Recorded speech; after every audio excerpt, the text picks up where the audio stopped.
Bonjour et bienvenue dans Faut pas croire. C'est un islam dont on parle peu en Occident, un islam de tolérance et de paix, le soufisme. Cette voie séduit toujours plus de croyants attirés par la recherche mystique de Dieu. Le cheikh Khaled Bentounès, guide spirituel soufi, est notre invité dans un instant. Le soufisme remonte au début de l'islam. Il recouvre tous les courants de la mystique musulmane. Ce nom vient de la robe en laine, souf en arabe, portée par les disciples. Le soufi recherche la communion avec Dieu. Les techniques spirituelles sont variées.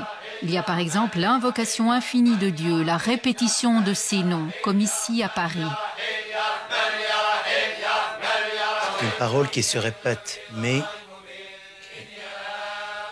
qui a un effet extraordinaire sur l'intérieur. Pour se centrer sur Dieu, d'autres soufis utilisent la musique et la danse. Ce sont les derviches tourneurs.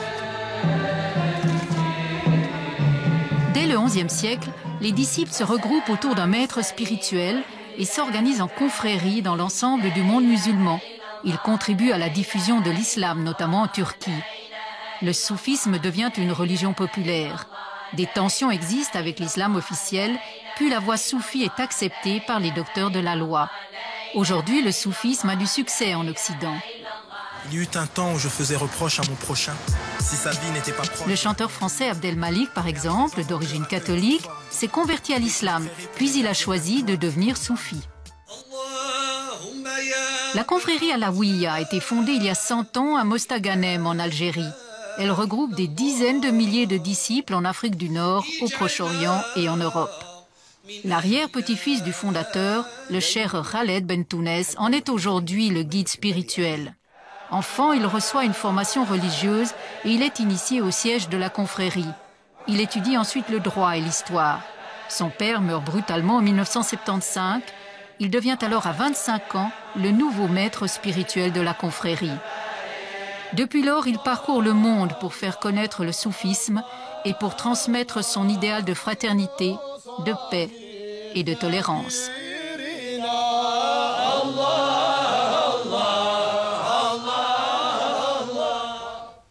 Cheikh Khaled Bentounès, bonjour. Bonjour. Vous êtes guide spirituel de la voie soufie Alaouia, membre fondateur du Conseil français du culte musulman, également fondateur des Scouts musulmans de France. Alors, merci beaucoup d'être avec nous aujourd'hui. En Occident, une partie des personnes qui se convertissent à l'islam choisissent le soufisme, comme Abdel Malik, qu'on vient de voir. Pourquoi ce succès? Comment vous expliquez le succès du soufisme maintenant? On ne peut pas parler d'un succès maintenant. N'oubliez pas que dans ce pays, la Suisse, les premiers musulmans étaient des soufis, déjà en 1930. Et que le premier lieu musulman a existé en 1935 à Lausanne, ouvert par les soufis. Donc c'est une longue tradition. Et pourquoi le soufisme? Parce que les gens, quand ils viennent à l'islam, ils ne viennent pas chercher un rituel, ils ne viennent pas chercher un dogme. Ce qu'ils viennent chercher, c'est un enseignement qui nourrit leur conscience. Et ils trouvent dans le soufisme quelque chose qui est en rapport avec leur quête de la vérité, leur quête de sens. Et effectivement, le soufisme de tout temps a attiré des gens qui ne sont pas satisfaits d'un dogmatisme ou d'un ritualisme, donc d'une religion héritée, mais d'une foi vivante. Le soufisme valorise la recherche intérieure. Je ne sais pas si on peut le faire, mais c'est un petit peu comme le bouddhisme. Toutes les traditions, sans exception, ont débuté avec la spiritualité. Le judaïsme n'est pas né dans une synagogue. Le christianisme n'est pas né dans une église. Et l'islam n'est pas né dans une mosquée. Tous ceux qui ont porté ces grands messages universels, le bouddhisme n'est pas né dans un temple non plus. C'est sous un arbre que Bouddha a reçu l'illumination. C'est dans une grotte que le prophète Mohammed a reçu la révélation. C'est dans le désert, les 40 jours du désert, que Jésus a reçu le Saint. Moïse, c'est au buisson ardent. Donc, le début de chaque message a débuté avec une rencontre, avec un face-à-face entre l'être et ce qu'on appelle le divin. Donc, c'est une quête. C'est plus tard que les institutions viennent et que les choses, comme toute institution humaine, trouvent des repères, des lois, des rituels, des dogmes, etc.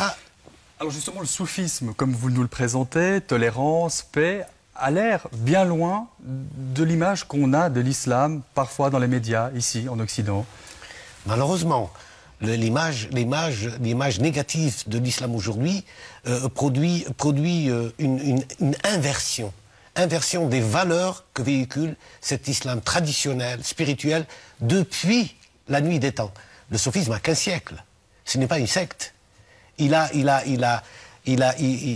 en son sein des hommes qui ont été ce qu'on peut appeler le hujjat al-islam, la preuve de l'islam, tels que Ghazali, Imam al-Ghazali, Ibn al-Arabi, al-Hallaj, qui a été crucifié à cause de cette spiritualité, Sohrawardi, Imam Shadili, donc des hommes, des poètes, des philosophes, Avicenne faisait partie de cette école. Donc des gens qui ont toujours apporté, par leur réflexion, par leur méditation, par leurs écrits, une valeur humaine, une valeur spirituelle, universelle.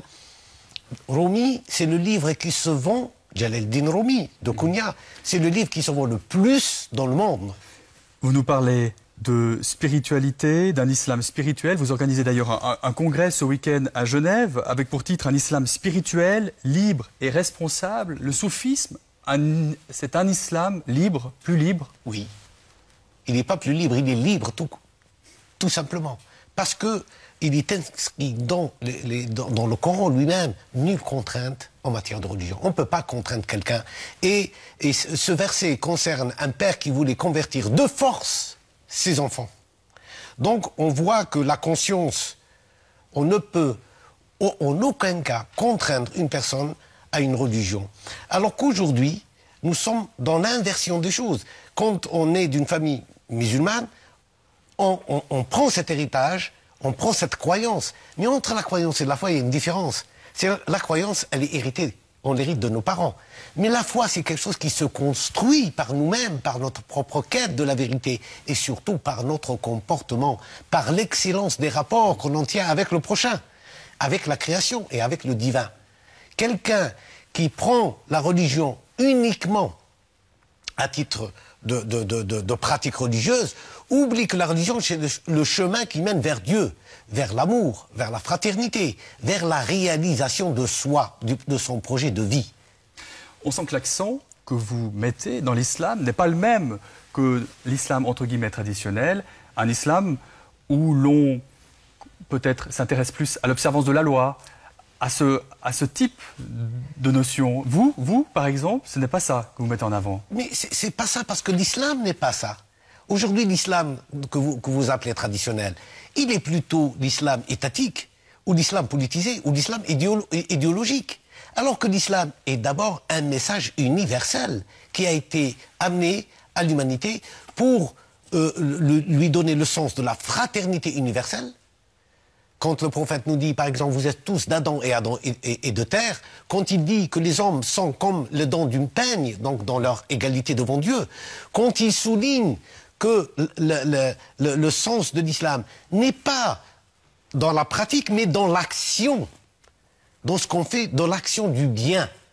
Et quand on a dans le Coran un verset qui nous dit, par l'époque, Dieu jure par l'époque, donc à chaque époque, l'homme est en perdition, sauf celui qui croit et qui agit dans le bien.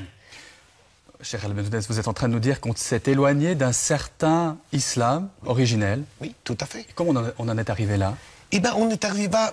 c'est pour ça que je vous dis, l'institution humaine, dans toutes les religions, pas seulement dans l'islam, quand on s'éloigne de la spiritualité, quand on s'éloigne de l'essence même de ce qui fait une religion, qu'est-ce qui se passe? Ça se déchèche, ça devient du ritualisme, ça devient du juridisme. L'islam, donc chez beaucoup de gens aujourd'hui, c'est le rituel et le juridisme. Comment je mange, comment je dois faire ceci, comment je dois faire cela, oubliant que l'islam est dans l'action et dans les caractères.